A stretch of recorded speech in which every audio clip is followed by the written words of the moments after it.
কি হলো? আবার কোথায় যাচ্ছ? আমি একটু আসছি। চা? এসে খাবো।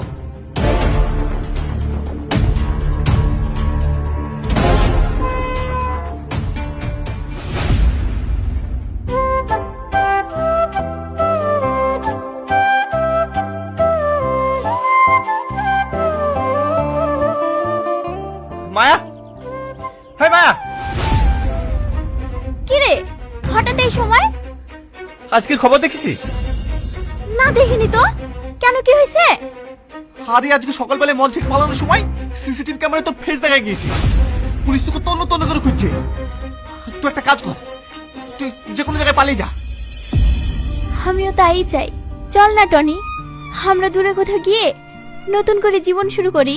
দেখ মায়া, এটা মজা করার সময় না।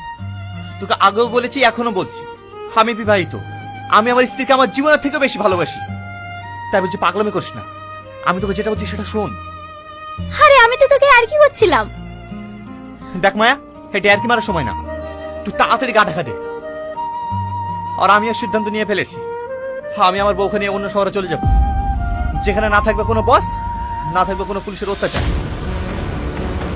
আসছে।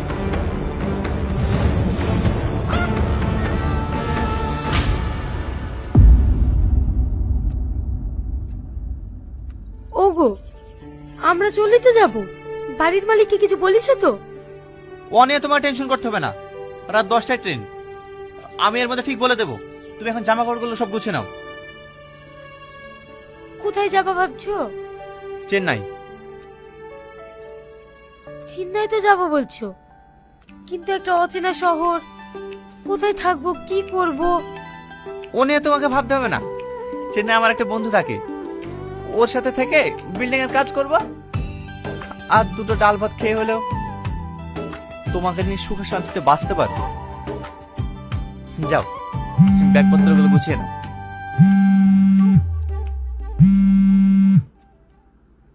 হ্যাঁ মায়া, বল। অ্যাক্সিডেন্ট হয়েছে? কোন নার্সিং হোম? ঠিক আছে, আমি এক্ষুনি আসছি।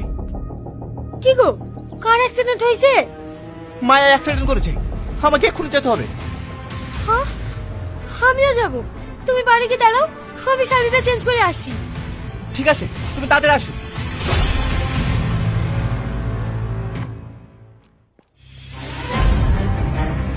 বস, মায়া কেমন আছে?